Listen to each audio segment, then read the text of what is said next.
ونستعينه ونستهديه ونستغفره ونعوذ بالله من شرور أنفسنا ومن سيئات أعمالنا من يهده الله فلا مضل له ومن يضلل فلا هادي له أشهد أن لا إله إلا الله وحده لا شريك له وأشهد أن سيدنا محمدا عبده ورسوله اللهم صل وسلم وبارك على سيدنا محمد وعلى آله وأصحابه أجمعين سبحانك لا علم لنا إلا ما علمتنا إنك أنت العليم الحكيم رب اشرح لي صدري ويسر لي أمري واحلل عقدة من لساني يفقهوا قولي ولا حول ولا قوة إلا بالله العلي العظيم سبحان الله وبحمده عدد خلقه ورضا نفسه وزينة عرشه ومداد كلماته سبحان الله وبحمده عدد خلقه ورضا نفسه وزينة عرشه ومداد كلماته سبحان الله وبحمده عدد خلقه ورضا نفسه وزينة عرشه ومداد كلماته.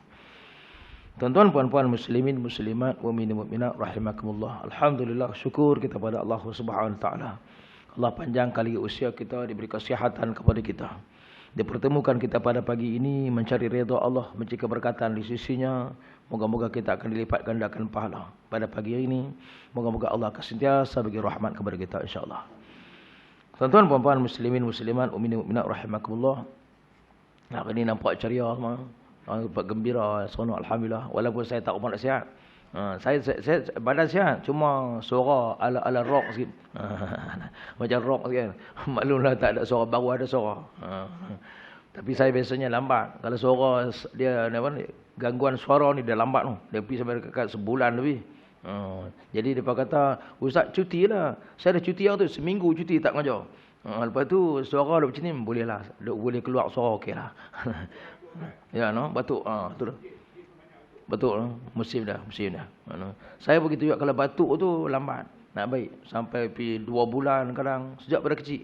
Kalau batuk lambat baik. Ada orang yang dia punya antibody dia kuat. Ada orang yang Allah bagi keadaan antibody dia kuat, dia batuk sehari baik. Kan? Hilang suara sehari baik kan. Alhamdulillah. Tapi tak semua Allah bagi kesihatan yang sama. Ada yang sama macam saya, antibody saya kurang. Kalau pergi batuk tu pergi sampai 2 bulan baru baik. Hilang suara tu seminggu 2 minggu tak baik lagi. Macam ni lah. Saya dah dekat sebulan lah, 3 minggu lah suara macam ni. Tapi tak apalah, style rocknya kan. Baik. Oh, macam vitamin, kena makan vitamin. Ya ke? Kena makan vitamin. Multivitamin. Saya ni ubat ni, saya kuat makan ubat. Saya duduk makan tiap-tiap hari minyak ikan. Dia kata, "Ustaz, saya makan minyak ikan tiap-tiap hari. Vitamin C, saya selalu tiap-tiap hari makan vitamin C. Saya makan multivitamin, sepuluh saya makan." Ada pula orang kata, "Ustaz, jangan banyak-banyak makan ubat, nanti penyakit." Oh pula. Saya dulu makan multivitamin, saya makan vitamin D, saya makan. Berapa vitamin apa lagi tak? Vitamin B ke? Makan. Dalam ada pun kata, "Ustaz, jangan makan banyak ubat-ubat, nanti bahaya." Betul? Tinggal vitamin C dengan minyak ikan. Makan, alhamdulillah makan. Tapi tetap juga macam ni juga. Maklumlah orang tua. Kan? Dia makin tua gitu lah. Tuan-tuan, rahimakumullah, kita sambung lagi dalam pelajaran kita dalam kitab Bahrul Mazi, jilid yang pertama, juzuk yang pertama. Hari ini kita masuk bab yang ke-63. Muka surat 223. Bab ke-63. Bab tarkil wudu' minal qublati. Bismillahirrahmanirrahim. Bab pada menyatakan meninggalkan mengambil air sembahyang daripada sebab mengucup isteri. Cium isteri. Mengambil air sembahyang daripada sebab mengucup isteri. An Aisyah anna Nabiy sallallahu alaihi wasallam qabbala ba'd an-nisa'ihi thumma kharaja ila as-salati wa lam yatawadda. Qala qultu man hiya illa anti, qala fadhahikat.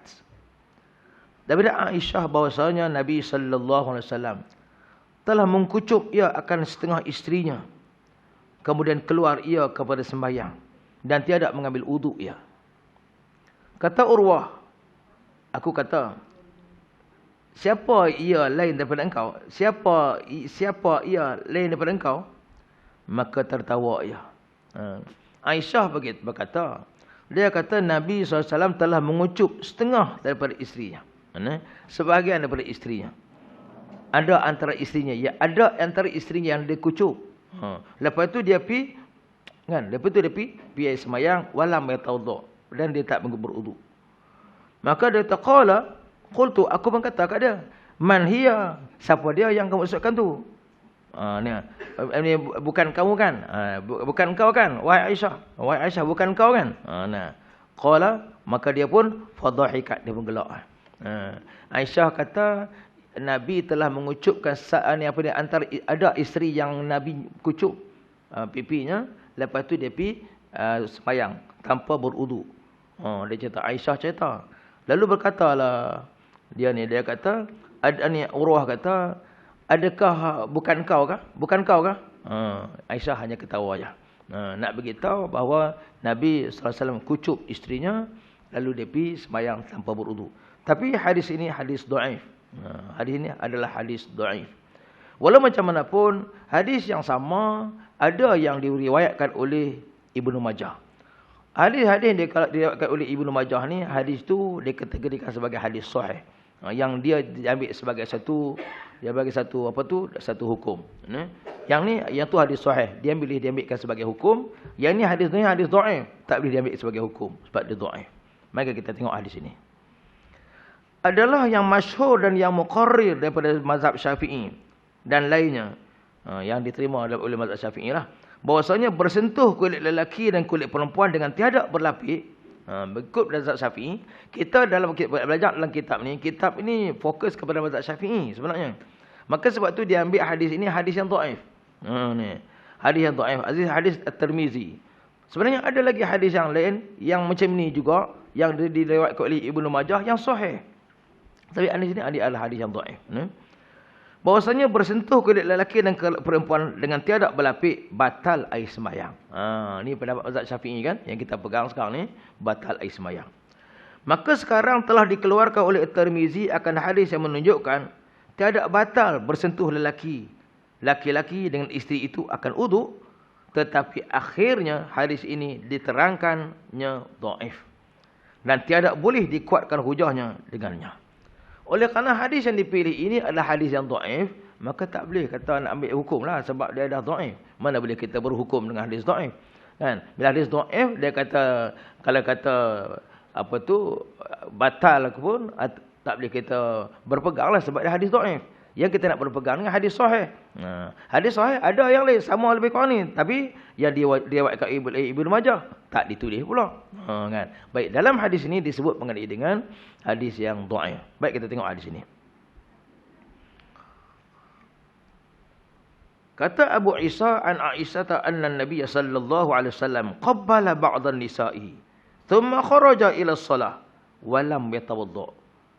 Riwayatkan daripada Aisyah radhiyallahu anha, sekali lagi disebutnya, bahwasanya Nabi sallallahu alaihi wasallam mengucup ia akan setengah isterinya padahal ia ada air sembahyang. Kemudian keluar ia sembahyang dan tiada ia mengambil wudu. Dia tak mengambil wudu. Qala qultu man hiya illa anti. Qala fadhahika. Kata Urwah, aku katalah kat Aisyah, siapa ia kena kucup Rasulullah lain daripada engkau ke? Kan? Bukan kau kan? Maka apakala Siti Aisyah mendengarkannya, kata demikian itu, maka dia pun gelak. Nak menunjukkan bahawa bukan akulah yang Nabi cium tu. Nabi cium isteri yang lain. Kan? Jadi maknanya nak beritahu kepada kita bahawa Nabi itu cium isterinya dan dia tak berwuduk semula, dia terus pergi sembahyang aja. Sesungguhnya diriwayatkan seumpama hadis Aisyah dalam masa 318 itu daripada bukan seorang daripada ahli ilmu, daripada sahabat-sahabat Nabi sallallahu alaihi wasallam dan tabi'in, dan ialah qaul Sufyan As-Sauri dan ahli Kufah. Kata mereka tiada batal wudu mengucup perempuan itu. Bukan maknanya tidak batal. Ada pendapat yang menyebutkan tidak batal berdasarkan hadis yang satu lagi. Nanti kita sebut nanti. Dan kata Malik bin Anas Al-Auza'i dan juga Asy-Syafi'i, Ahmad dan juga Ishaq, batal dengan sebabnya. Sebab tu kita berpegang kepada mazhab Syafi'i, bersentuh kulit lelaki dan perempuan, apatah lagi kucup dah tentu lekat tepuk kan. Itu bukan kucup kan. Itu ambil bau. Ambil bau kan. Itu ambil bau. Ni dah cucuk lekat pun. Bau cucuk kan. Maka kata Imam Malik dan juga Malik bin Anas, Al-Auza'i dan juga Asy-Syafi'i, Ahmad juga Ishaq, batal dengan sebabnya. Batal lah dia kata sembahyang dengan sebab kucuk isteri itu. Dan ialah perkataan yang bukan seorang daripada sahabat Nabi sallallahu alaihi wasallam dan juga tabi'in, bukan seorang, ramai yang mengatakan batal. Dan hanya telah meninggal oleh ashab kita akan hadis Aisyah pada ini kerana bahawasanya tiada sah ia di sisi mereka itu bagi hal isnad, telah didhaifkan dia oleh beberapa orang ahli hadis akan dia. Walaupun dalam hadis ini disebutkan bahawa tak batal mengkucuk isteri, tetapi oleh kerana hadis itu adalah hadis yang dhaif, maka tak boleh pakai. Kata termasuklah mazhab Syafi'i. Maka sebab itu mazhab Syafi'i menyebutkan bahawa menyentuh perempuan itu batal. Kucuk isteri itu batal. Baik, nanti kita tengok ujung nah. Conclusion ni kita tengok nanti. Ni bukan apa, kita nak sebutkan mengenai dengan hadis ini ni. Hadis mengenai dengan tak batal ni. Masalah 320. Kata Syafi'i, di dalam kitab kemudian telah didatangkannya dari dalil daripada Al-Quran yang menunjukkan batal air sembahyang manakala bersentuh kulit lelaki dan perempuan. Lalu katanya, lagi-lagi telah berkhabar akan daku oleh Malik daripada Syihab, daripada Salim bin Abdullah, daripada bapaknya Abdullah bin Umar, katanya, kucuk laki-laki akan isterinya dan menjamah akan dia dengan tangan, terbilang ia daripada bersentuh-sentuhan. Kucuk ataupun berpegang-pegangan tu maksudnya bersentuh-sentuhan lah. Maka barang siapa mengucup isterinya atau menjamah akan dia dengan tangannya, maka wajib atasnya wudu manakala hendak mendirikan sembahyang. Sebab dalam Al-Quran ada sebut. Dalam Quran dia kata apa? Auja ahadum minkum minal ghaiti aw lamastumun nisa.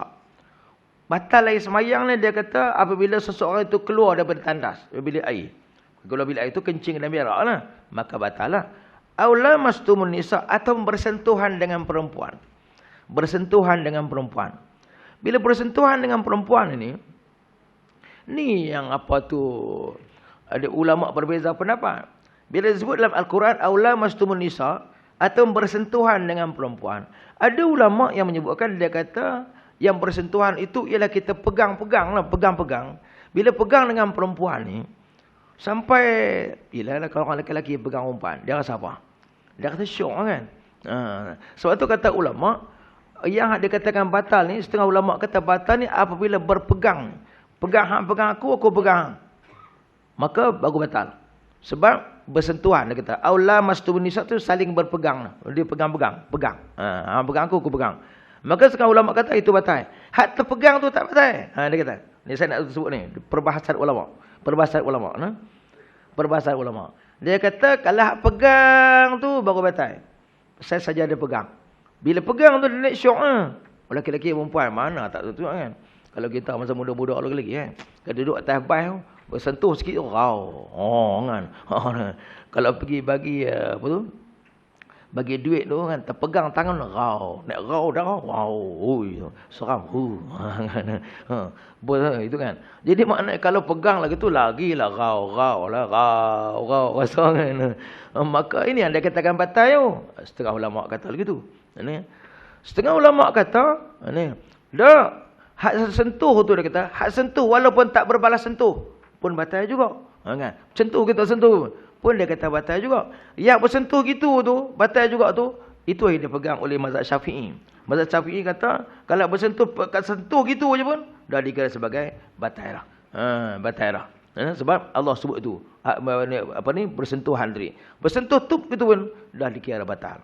Tapi kalau kita tengok ada juga mazhab yang lain. Dia kata, contoh kata mazhab, saya nak sebut mazhab dulu supaya kita dapat tahu, supaya kita tahulah kan.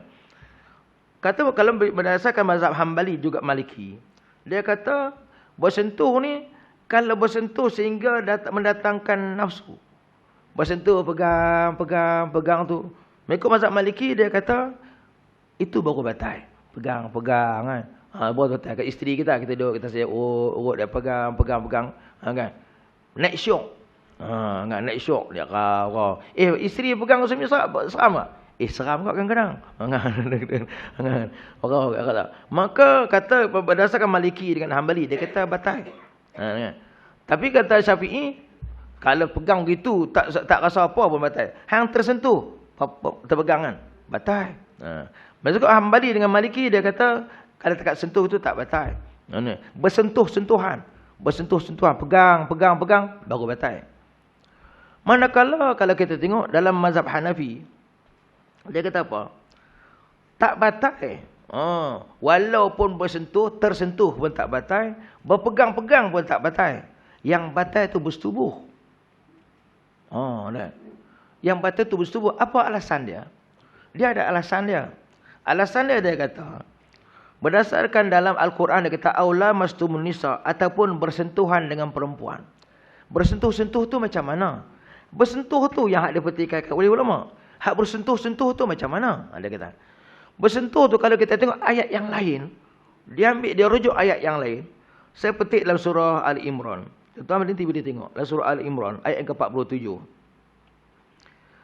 Ketika mana Allah menyebutkan kepada Maryam bahawa Maryam ni akan melahirkan anak, kan? Maryam tak berkahwin, kan? Macam mana sahabat Siti Maryam nak melahirkan anak? Lalu kata apa Maryam? Maryam berkata, wahai Tuhanku, mana mungkin aku akan mempunyai anak sedangkan aku belum pernah disentuh oleh lelaki. Aku belum pernah disentuh oleh lelaki. Maksud kalau sentuh lelaki, takkan sentuh tu terus boleh beranak. Takkan boleh sentuh tu boleh pregnant. Kan boleh ramai-ramai tu boleh pregnant. Yang pregnant ni kalau dia bersetubuh. Kan? Maknanya dalam mazhab Hanafi dia kata, oleh kerana ni kita bukan nak buat perbahasan ni, saja saya nak beritahu lah kan supaya kita faham kenapa jadi begitu. Maknanya dia beritahu kepada kita bahawa habis ni yang dia maksudkan, dia kata bersentuh tadi tu. Dia kata wahai Tuhanku, mana mungkin aku mempunyai anak sedangkan aku belum pernah disentuh oleh lelaki. Kata Maryam. Aku tak pernah disentuh lelaki. Maksudnya itu, aku tidak pernah disetubuhi oleh sesiapa pun. Gitu, kan? Bukan sentuh-sentuh boleh terus balik jadi pregnant, kan? Aku tidak pernah disetubuhi oleh sesiapa pun. Oleh dia tak berkahwin, kan? Aku tak pernah disetubuhi oleh siapa pun. Mana boleh mungkin aku ada anak? Maknanya, maka kata ulama, kata pada mazhab Hanafi, dia kata dimasukkan di situ yang bersentuhan itu ialah bersetubuh. Kan? Aku tidak pernah disetubuhi oleh lelaki. Macam mana aku mungkin ada anak? Kan? Jadi kata ulama, itu menunjukkan bahawa bersentuhan di situ ialah bersetubuh. Maka mazhab Hanafi dia berpegang ni lah. Dia kata hak bersentuh tu ialah bersetubuh. Maka kalau seorang itu, kalau dia bersetubuh, baru batal. Gitu. Mazhab Hanafi pegang gitu. Mazhab Hanafi berpegang gitu. Mazhab Hambali dengan Maliki itu dia berpegang yang aula mastumun nisa itu adalah berpegang-pegangan sampai naik syok. Pegang ramai tangan sampai nak rau kan. Kita pegang urut kaki dah paha dia rau rasa. Yang tu baru batal kata. Yang tu dia kata aula mastumun nisa tadi, berpegang-pegangan. Kan? Tetapi Imam mazhab Syafi'i dia berpegang yang lebih selamat. Dia kata yang dimaksudkan di situ ialah bersentuh. Walaupun bersentuh satu pihak, tersentuh dia, bersentuh dia, tersentuh ke bersentuh, dia tetap batal. Tu ya.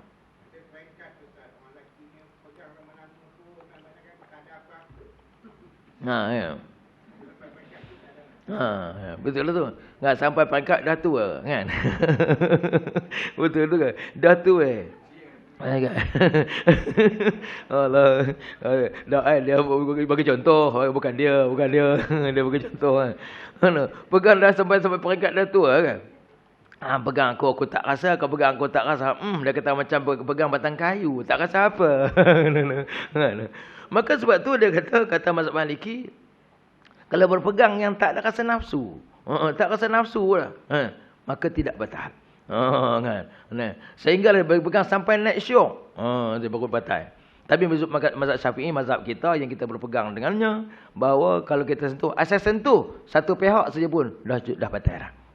Kan? Sebab apa?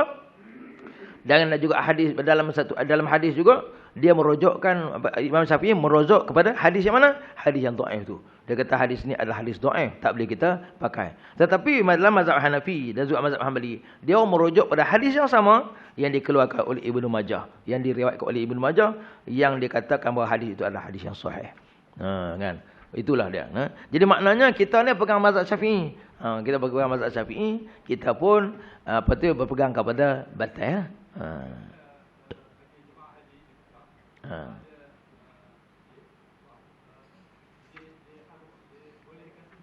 Ya.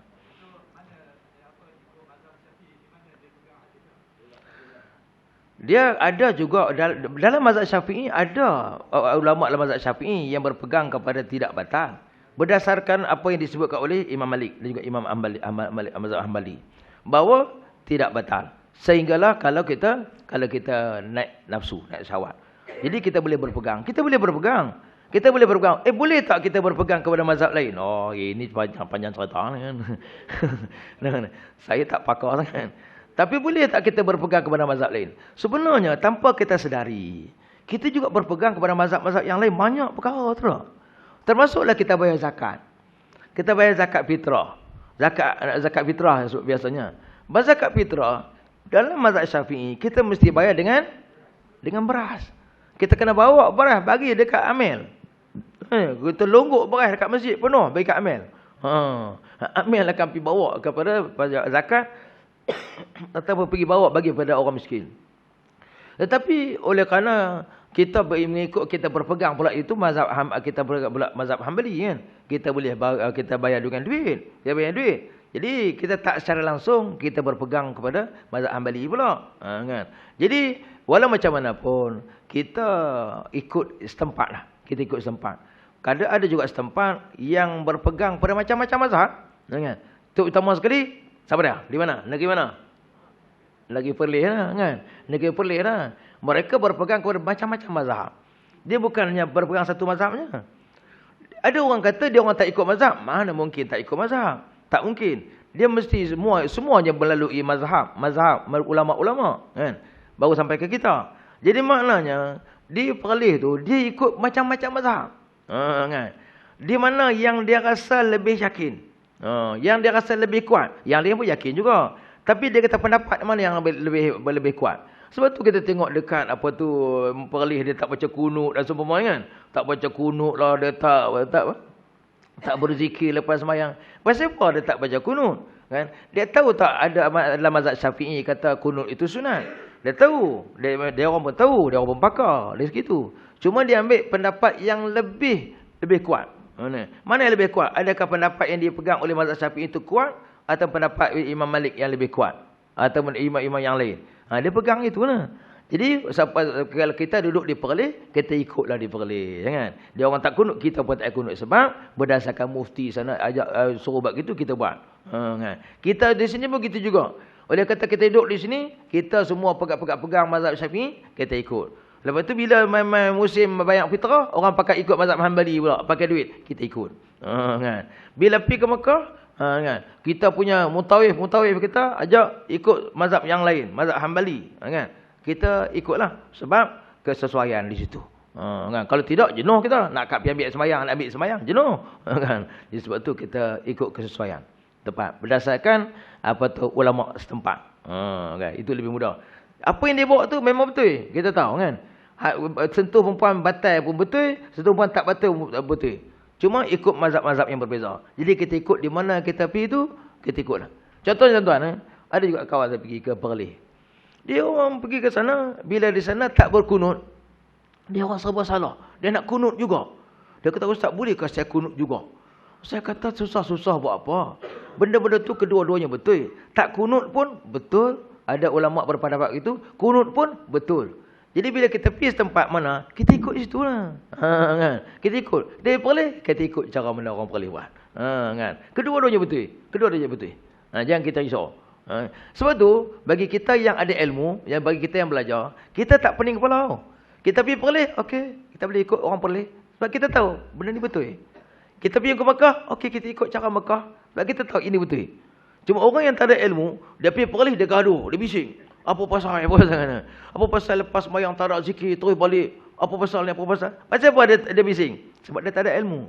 Kan? Kalau dia ada ilmu, dia bersikap terbuka. Bila bersikap terbuka, lebih mudah. Kan? Jadi sebab tu, kedua-duanya betul. Ketiga-tiga ni pun betul pendapat tu. Tapi oleh kerana tempat kita berpegang kepada mazhab Syafi'i, kita ikutlah. Bila esok kita pergi Mekah pula, apa kita punya ulama kita, mutawif kita ajak supaya kita berpegang kepada mazhab sekian-sekian berdasarkan keperluan setempat, maka kita buat. Itu lagi mudah. Kan? Tapi yang penting ialah betul di sisi Allah. Tu. Baik. Ya.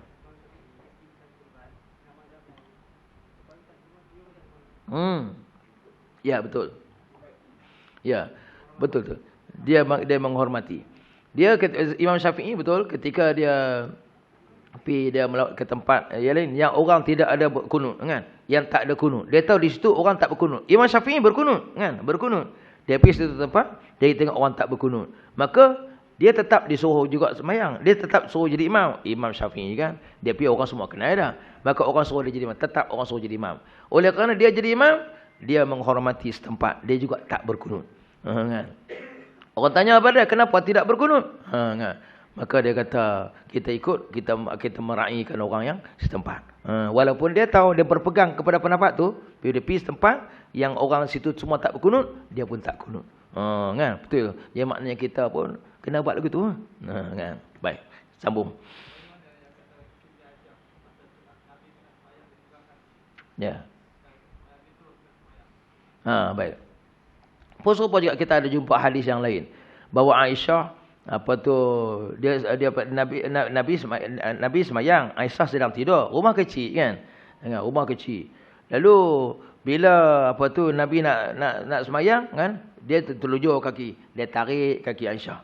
Bila tarik kaki Aisyah, lalu dia boleh sujud. Maka Aisyah kata menunjukkan bahawa tidaklah batal kita berwuduk lalu sentuh perempuan kan. Tapi disanggah oleh ulama-ulama yang kata batal tu, ulama-ulama yang kata batal tu tetap juga disanggah. Dia kata apa? Tak ada kemungkinan waktu itu Aisyah tidur dengan berselimut, maka kakinya berlapik, lepas tu Nabi tarik, tak batal lah. Kan? Jadi maknanya itu pendapat ulama kan? Ulama kan? Sebab dia kata tak batal. Aisyah kata, aku tidur, lalu Nabi pun tarik kaki aku, kan? Lalu dia pun sujud. Sebab kaki aku berlunjur dekat tempat tidur. Itu menunjukkan bahawa tak batal lah. Kan? Yang berpegang, bersentuh dengan perempuan. Itu dah Aisyah kata gitu. Jadi saya ulang sekali lagi, saya kata, ada ulama yang kata batal. Alasan apa? Ada kemungkinan, waktu nak tarik itu, kaki Aisyah tertutup dengan selimut. Kan? Lepas tu dia teruskan juga sembahyang, tak batal lah sebab tak berlapik. Kan? Sebab dia kata nak cari bukti juga bahawa batal. Kan? Kalau tak berlapik. Kan? Tak berlapik, kalau berlapik baru tak batal. Tuan faham tak? Kan? Jadi sebab tu tetaplah juga ada bukti, ada alasan masing-masing bahawa Asy-Syafi'i kata batal bersentuh, bahawa Hambali dengan Maliki kata batal kalau naik nafsu saja. Kan? Kata pula mazhab Hanafi dia kata tak batal kecuali lah sampai bersetubuh. Dia ada alasan masing-masing. Kan? Kita pun sebab tu bagi saya kan, bagi ulama-ulama yang sekarang ni berpegang kepada di mana kita duduk, di situlah kita ikut apa yang dipegang oleh masyarakat setempat. Kan? Tu. Sebab semua masing-masing ada alasan, masing-masing kuat alasannya. Baik. Masalah 321. Itu ya. Kata Syafi'i, apabila menjamah ke lelaki dengan tangannya kepada isterinya atau dengan setengah jasadnya kepada setengah jasad isterinya. Kalau pegang lah kita, menjamah lelaki dengan tangannya kepada isterinya, pegang, atau dengan setengah jasadnya kepada setengah jasad isterinya, kita bersentuh belakang ke, dengan tiada berlapik. Dengan syahwat, dengan keinginan, atau tidak syahwat. Dengan rasa syok ke, dengan tak syok ke. Kata Syafi'i, syok ke tak syok ke, wajib atas keduanya berwuduk. Mestilah kedua-duanya mengambil wuduk. Bersentuh segitu saja ke, bersentuh dengan naik syok ke, kena wuduk juga. Dan begitu juga jika menyentuh isterinya akan dia. Kalau isteri sentuh dia pun, Macam tu juga. Suami sentuh dia pun begitu, isteri sentuh dia pun begitu juga. Wajib juga kedua-dua laki isterinya wudu. Kan? Ikut mazhab Syafi'i. Kan? Asal sentuh ya, kita duduk kan, dia pap belakang kita. Atau nyamuk pap, nyamuk lagi kan. Tolong tampak nyamuk. Padahal saja nak sentuh kan. Nak saja nak sentuh kan. Tak apa nak sentuh-sentuh lah, tak apa abang tak kisah kan. Jadi mana saja nak pegang kan. Maka hendaklah dia kata wajiblah akan dia berwudu. Tiadalah berkecuali barang mana badan keduanya bersentuh kulitnya kepada isterinya atau kulit isterinya kepada suami. Nasihat wajib belaka wudu. Tak kira salah. Adakah isterinya pegang suami atau suaminya pegang isteri, kan? Maka wajiblah berwudu. Jadi maknanya sama ada bersentuh-sentuhan atau salah seorang sentuh, suami sentuh belakang isteri atau isteri sentuh belakang suami, tetap juga dia kata kena berwudu. Mengigo. Kalau mengigo ni dah tidur pun dah batal dah kan. Tidur pun dah batal dah, lagilah 2 kali batal ya kan. 2 kali batal ya. Ada orang kata kalau sentuh sekali batal, sentuh kali kedua tak batal. Kan. Itu semua orang tahu lah kan. Kalau sentuh sekali batal, kalau sentuh sekali lagi tak batal dah. Kan? Betul kan? Pak sekali, buat sekali, batal dah. Hal sentuh sekali lagi tak batal. Kan? Nak batal apa ada ayat sembahyang tak ada.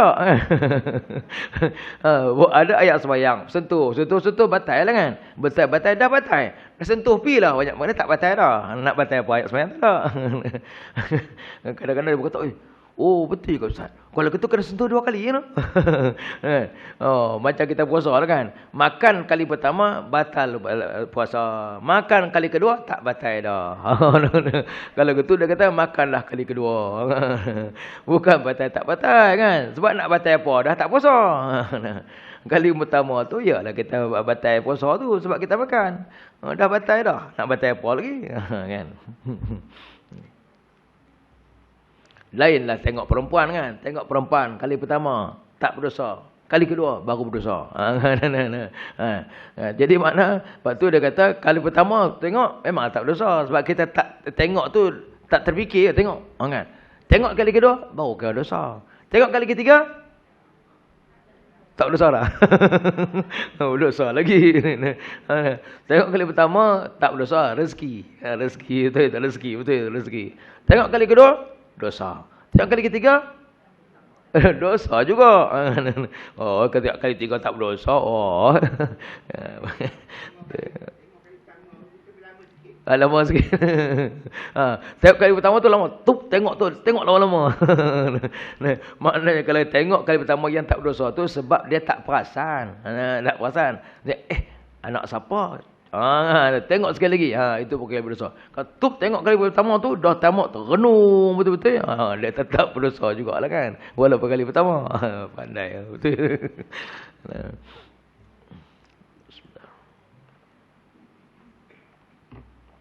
Masalah menyentuh rambut isteri batalkah wudu? Kata Syafi'i, jika menjamah seseorang dengan tangannya kepada rambut isterinya, pegang rambut isteri, dan tiada bersentuh dengan kulitnya, maka tiada wudu atasnya. Sama ada yang demikian kerana ingin atau kerana tiada ingin. Sama ada kita syok ke, kita tak syok ke, pegang rambut usap. Banyak uban dah bini abang ni. Dan usap tak tengok uban banyak. Tengok uban banyak. Maka dia kata, maka tiada wudu atasnya. Tak payah wudu. Sama ada yang demikian itu kerana ingin atau kerana tidak ingin. Tersentuh pun tak batal, saja usap pun tak batal. Maka hukumnya seperti ia ingin dengan tiada menyentuh. Maka tiada wajib atasnya wudu. Maka tak perlulah wudu. Sentuh rambut. Sebab rambut tu apa? Sebab rambut tu bukan kulit. Kan? Rambut tu tak kulit. Begitu juga dia kata rambut tu tak ada ruh.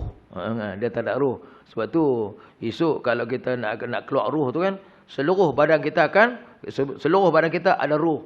Jadi sebab tu dia sebut seluruh badan kita ada roh dan seluruh badan kita bila nak keluar nyawa, seluruh badan kita akan sakit.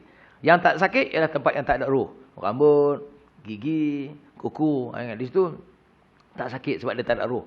Seluruh badan kita sakit ketika nak mati. Seperti mana 100 kali dipotong dengan pisau kan. Macam mana 100 kali dipotong dengan pisau? Ambil pisau potong jari kita. 100 kali. Sakit kan? Kalau rasa tak sakit, boleh? Boleh buat jahat. Siapa rasa sakit ketika ni potong pisau dengan ni 100 kali sakit, maka jangan buat jahat. Sebab tu kita kata ketika tarik nyawa, sakit seluruh badan seperti 100 kali dipotong dengan pisau. Waktu kita berdoa ke Allah kan, supaya tak sakit ketika nak mati. Apa doa dah? Allahumma hawin alaina fi sakaratil maut. Ya Allah, lunakkanlah kami. Ya Allah, lembutkanlah kami ketika sakaratul maut. Waktu sakaratul maut tu tak sakit. Banyak-banyak kita doa, Allahumma hawin alaina fi sakaratil maut. Allahumma hawin alaina fi sakaratil maut. Kan? Kita minta supaya tak sakit ketika nak mati. Terutama sekali dapat pula mati syahid, kan? Sup terbuka pintu syurga depan kita, ketika itu nyawa ditarik tak terasa.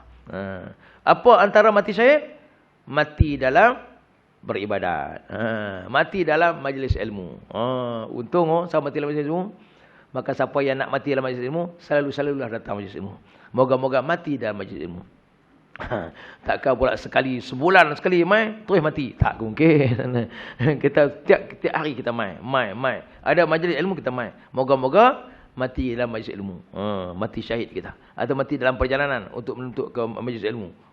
Maka mati syahid kita. Untung kita. Sebab tu saya pun harap, saya pun berdoa supaya mati syahid. Syahid saya kalau nak perang takut ni kan. Kalau kita dapat mati syahid dalam majlis ilmu, tengah semayang, kan? Apatah lagi kan. Tengah-tengah duduk ni ngajak, diam. Mati. Tengok mati dah. Sebab tu saya cemburu tengok orang yang mati tengah mengajak atau tengah belajar. Ada orang tengah belajar, duduk tu tumbang, angkat-angkat mati dah. Allahu akbar. Ada sini tengah-tengah sembahyang.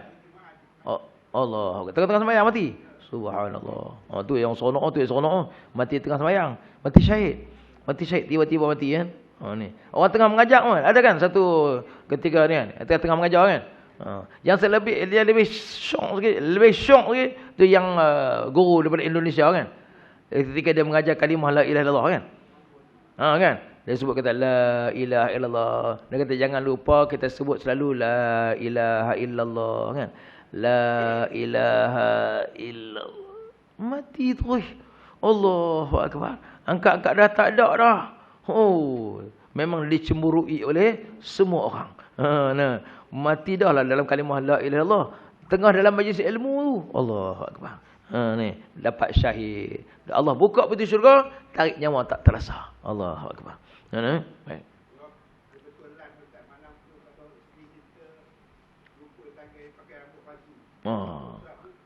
Tak apa, dia pakai rambut palsu. Rambut palsu dia tak rosak. Dia pakai rambut palsu tak apa kan. Rambut palsu ni, dia ada orang rambut palsu letak tu kan, dia ambil tu kan. Lebu rambut ni penuh rambut tu kan. Kepala botak, tup. Oh, rambut cantik kan. Tak apa kan. Dia pakai rambut palsu tu untuk suaminya kan. Dia pakai tudung kat luar kan. Dia balik dia rumah, nampak lawa je. Tu dia buka-buka tu dia botak bini aku. Tak apalah kan, kalau itu tidak mendatangkan dosa kan untuk di rumahnya. Baik, balik kita. Kata Syafi'i, jikalau mengambil ihtiyat, itu jalan yang selamat, maka mengambil air sembahyang ia apabila menyentuh rambut isterinya adalah ia lebih aku sukai. Kata Syafi'i, kalau bersentuh rambut perempuan tidak batal, tetapi kalau ambil air sembahyang, mengulangi air sembahyang itu lebih baik. Lebih aku sukai, kata dia. Maka tiada wajib atasnya berwudu. Maka tak wajib atas wudu, tapi kalau dia ambil air sembahyang, itu lebih baiklah. Sentuh rambut kan. Tajdidul wudu, ya tajdidul wudu. Membaharui wudu. Masalah 323. Menyentuh isteri dengan berlapik. Bismillah. Dan jikalau menyentuh seseorang akan isterinya dengan tangannya, atas badannya, sebarang kehendaknya, dengan lapik kain nipis daripada kapas, ataupun kain kasar, ataupun lainnya, ataupun tetal, tenunan, bersedap-sedap atau tiada bersedap, dan memperbuat isteri akan demikian itu juga, nescaya tiadalah wajib wudu seseorang daripada keduanya. Walaupun dia kata, mazhab Syafi'i kata, walaupun berlapik ini sekadar kain nipis pun tak apalah, dia dah dikata tak batal wudunya. Kan? Kita nak pegang tangan dia. Nak pegang tangan dia, lapik lah. Lapik kita lapik. Walaupun kain tu kain nipis. Kain kapas nipis. Ataupun kain sutera nipis. Bila pendek kita pegang pun tak rasa badan. Tak rasa lah badan dia kan. Pegang badan dia pun tak rasa badan tu kan. Tak rasa lah kat mana ada jerawat kan. Kita rasa lah kan. Walaupun dengan kain nipis kan. Pun dah dia kata tak batal. Tak batal. Kan. Kalau rasa nak pegang sangat lah. Nak pegang. Rasa nak pegang sangat. Nak geram nak pegang. Nak pegang belakang kan. Kalau lapik dengan kain sutera ke apa. Pegang. Kan. Boleh pegang. Kalau kata dia sakit perut, sakit belakang, sakit belikat. Ada buat dah. Orang nak sembahyang sakit belikat dah kan. Kita berlapik kain sikit. Pisit. Boleh pisit. Boleh urut. Maka taklah batal. Dia kata kan. Walaupun kain tu nipis. Walaupun kain sutera yang nipis. Kita pegang pun terasa badan dia kan. Kan. Maka dia pun dia kata tidak tak wajib berwuduk. Dia kata tadi apa? Dengan lapik kain nipis daripada kapas ataupun kain kasar ataupun lainnya ataupun tetal tenunan bersedap-sedap. Bersedap-sedap pegang kan? Ataupun tiada bersedap dan membuat isteri akan demikian itu juga. Nescaya tiadalah wajib wuduk seseorang daripada keduanya. Tak payah wuduk. Karena tiap-tiap daripada keduanya tiada menyentuh taulannya. Hanya saja menyentuh ia akan kain taulannya. Kan? Ya, jadi maknanya dia berbezalah kalau dari segi aurat kan. Kalau katakan aurat dia keluar tu, dia nampak kain nipis, nampak badan, itu dah haram. Tak, tapi ni dia sentuh ni, maka itu tidak dikatakan batal walaupun kain tu nipis. Kain sutera kan nipis, kain sutera.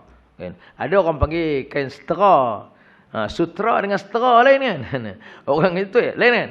Orang kampung saya, dia kata sutra tu setera yang nipis yang dia buat pada ulat tu kan. Setera lain. Setera tu yang kain setera dia buat pada macam getah kan. Nipis lembut tapi bukan sutra. Sutra lain, setera lain kan. Ya betul. Orang kampung saya pergi sutra lain, setera lain. Di sini tak tahu. Lebih kurang sama. Sutra orang lelaki tak dia pakai kan, sutra. Tapi kalau setera boleh. Sebab dia buat pada getah. Selesai tu. Bab ke-64 pula. Babul wudu'i minal qai'i war ru'af. Bab wudu' dari sebab muntah dan keluar darah hidung. Ni. Ada juga kita jumpa hadis mengenai dengan bab berwudu' disebabkan oleh muntah dan keluar darah ke hidung. Kita ada sentuh itu sikit. Kita ada sebut itu sikit. An Abi Darda anna Rasulullah sallallahu alaihi wasallam qa'a fa aftara fa tawadda falaqitu thawban fi masjidi Dimashq fa zakartu dhalika lahu faqala sadaq anna sababtu lahu wudu'ah. Abu Darda.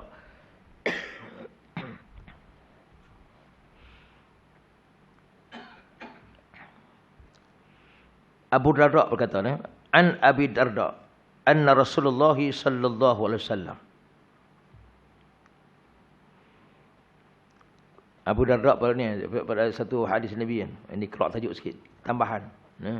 Abu Darda pernah kata, yang saya ingat sangat Abu Darda ni, dia kata apa? Rasulullah kekasihku Rasulullah, dia kata kan. Abu Darda kata, kekasihku Rasulullah berpesan kepadaku 3 perkara. Yang tidak akan aku tinggalkan sehingga akhir hayat aku. Kata Abu Darda. Dalam hadis yang lain ni, tambahannya. Dia kata kekasihku Rasulullah telah berpesan kepadaku 3 perkara yang aku akan kupegang, akan ku amalkan hingga akhir hayat aku. Kan? Yang pertama, Nabi perintahkan aku supaya jangan tinggalkan puasa setiap bulan 3 hari. 3 hari setiap bulan.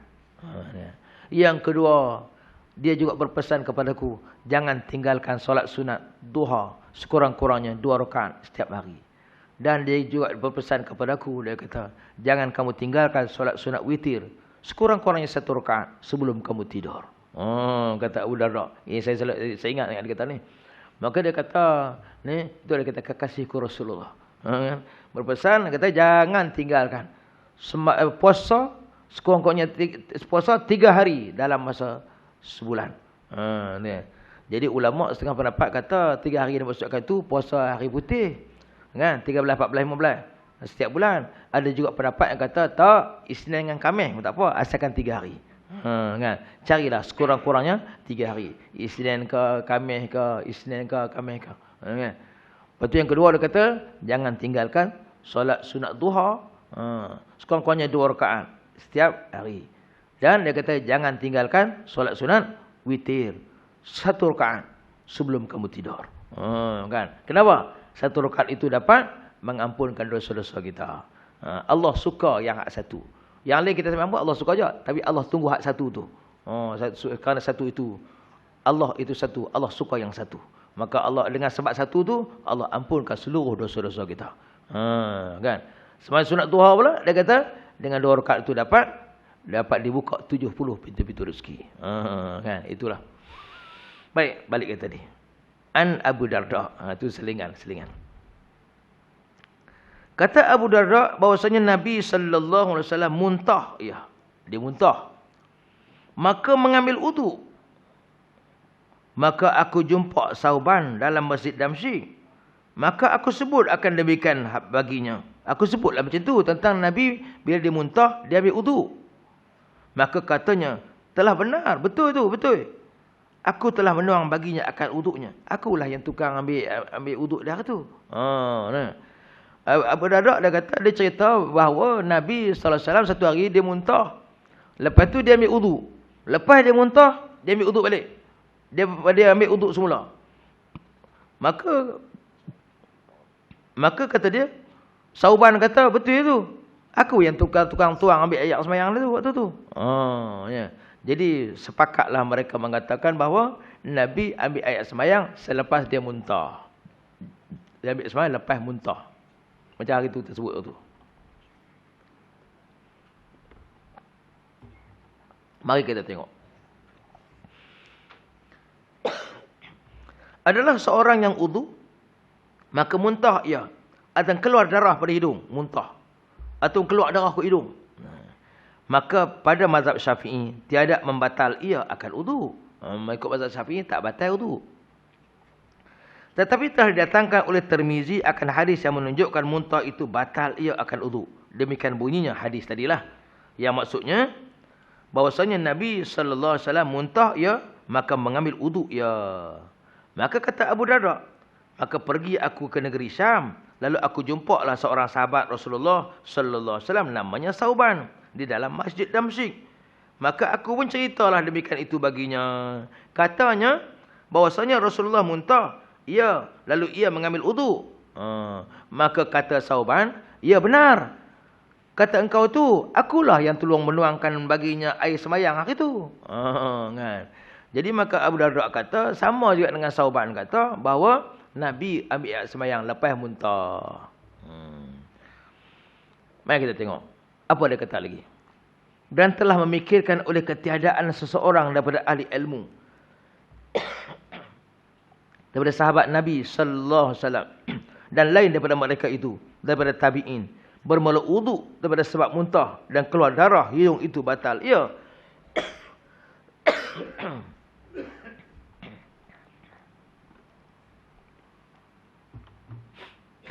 Maka kata ulama, setakat ni belum ada lagi sahabat-sahabat Nabi, golongan-golongan tabi'in yang yang menyebutkan bahawa batal ya sembahyang kalau muntah ni.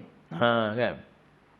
Belum ada lagi ulama-ulama di kalangan para sahabat, golongan tabi'in yang berkata, yang bersetuju bahawa muntah itu batal wudu. Dan ialah perkataan Sufyan As-Tsauri, Ibnu Al-Mubarak, Ahmad dan juga Ishaq. Dan kata setengah daripada ahli ilmu, tiada batal wudu dengan sebab muntah dan keluar darah ke hidung. Yang duk kata batal tadi ialah di kalangan Sufyan As-Tsauri, Ibnu Al-Mubarak dan juga Ahmad dan juga Ishaq. Mereka ni yang kata batal. Berdasarkan hadis tu. Dan kata setengah daripada ahli ilmu, kata pula ahli ilmu yang lain, ulama-ulama yang lain, tiada batal wudu dengan sebab muntah dan keluar darah ke hidung. Dan ialah perkataan Imam Syafi'i dan juga Maliki. Imam Syafi'i kata tak batal. Imam Maliki kata tak batal. Pasal apa? Hadis tu kata tadi batal. Kenapa pula kata ulama-ulama kata tak batal? Sedangkan ada juga ulama kata batal berdasarkan hadis tu. Kan? Kata Asy-Syafi'i dalam kitab Al-Um. Nanti kita baca ni supaya kita faham ni. Bila orang baca hadis ni orang kata dalam hadis ni kata batal lah wudu. Hadis sahih ni. Kata batal wudu kalau muntah. Bolehlah kita berjawab kadang kan. Jangan ada pekunun kita. Jangan ada pekunun aku lah. Aku mengaji, aku tahu.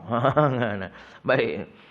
Dalam kitab katanya, apabila muntah seseorang, mahulah membasuh ia akan mulutnya dan barang yang kena muntah daripadanya.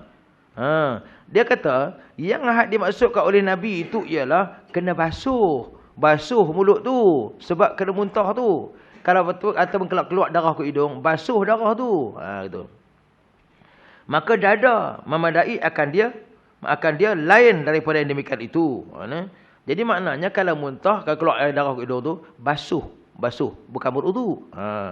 Dan begitu juga apabila keluar darah ke hidung, mahulah ia membasuh barang yang kena darah daripada hidungnya dan lainnya, dan tiada memandai akan dia lain daripada yang demikian itu, dan tiada ada atasnya wudu. Tak bolehlah kita bila muntah tu kita lap-lap macam. Tak boleh, kita kena basuh dia kata. Hilangkan kotoran-kotoran tu sebab dia tu najis. Tetapi tiada ada atasnya wudu, tak payah berwudu. Kata. Jadi kata mazhab Syafi'i, dia kata yang dimaksudkan Nabi berwudu tu bukan Nabi berwudu, Nabi basuh mulut tu, basuh betul-betul basuhnya. Bukan lap-lap itu dengan tisu ya, lap ambil air lap-lap tak mau. Basuh sebab dia najis. Kan najis, najis muntah najis kan? Najis kan? Pasal apa najis? Kahak najis, kahak. Kahak tak najis kan? Kahak tak najis, dia dalam kan? Kan? Hak dalam. Betul. Bawah pada tekak ni, bawah najis. Kalau keluar tu, dalam tu, najis. Kalau tekak keluar ni, air ludah. Batu kita sebut tu kan. Sebab tu ada orang ludah dalam poket. Dia ludah dalam poket. Ni tak buat musim-musim kahak ni. Musim-musim batuk ada. Saya ada tegak satu ni orang dekat masjid ni dekat surau. Dia boleh ludah dalam poket. Allahu akbar. Memang udah kita tak ni najis ke tak najis, tapi ya Allah, menggeli ya. Kotok orang sebelah. Kalau sembahyang seorang-seorang tak apa. Kalau sembahyang seorang-seorang tak apa. Sembahyang berjemaah. Allah. Orang duduk sebelah dia tengok geli-geleman. Kan hampir bilik ayak bukan jauh mana. Malah ada Allah akbar. Dan najis memanglah tak najis. Poket hang letak pi hang lah kan. Tapi geli ya kat orang. Baik. Jadi sebab tu dia kata basuh mulut tu. Kalau muntah dalam tu najis, maka kita kena basuh. Kena basuh. Kata Syafi'i lagi, pada akhir bab ini, barang siapa telah mengambil air semayang dan muntah ia, kemudian tiada ia berkumur-kumur. Atau sudah mengambil air semayang dan keluar darah ke hidung, kemudian tiada membasuh ia akan barang yang kena darah daripadanya, nescaya mengulangi ia akan sembahyang. Kemudian daripada berkumur-kumur dan basuh barang yang kena darah daripadanya, apabila kena ia semayang dengan yang demikian itu. Kalau ambil air semayang, dia muntah. Muntah lepas tu dia tak basuh, dia pergi semayang, dia kena ulangi semayang itu. Sebab najis. Lepas tu dia kata dia kena berkumur-kumur, dia kena buang, kita basuh, betul-betul basuh. Begitu juga kalau darah. Darah kalau meleleh, dia lap-lap, masih ada lagi, dia pergi semayang, kena ulangi semayang itu. Kena basuh, bagi hilang darah, bagi hilang najis tu. Tu. Kerana telah sembahyang ia dan atasnya najis. Bukan ulang sembahyang itu kerana wudu punya batal. Jadi dia kata dia kena ulang sembahyang tu sebab najis tu. Bukan pasal dia tak ambil sembahyang, tapi sebab najis tu. Maka kesimpulan nak bagi tahu pada kita.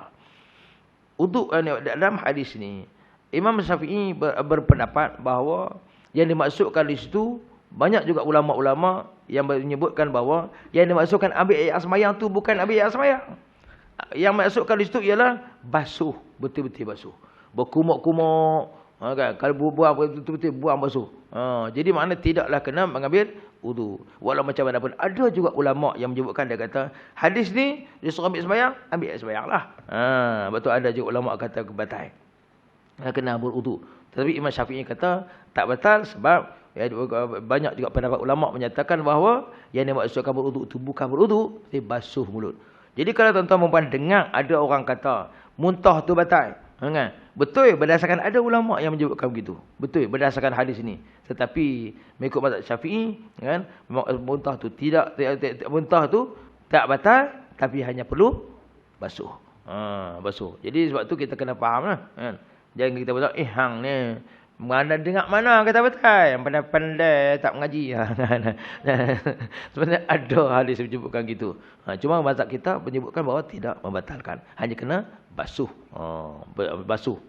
Basuh dan juga hukum-hukum sampai tidak ada lagi dah kesan-kesan najis itu. Wallahu alam.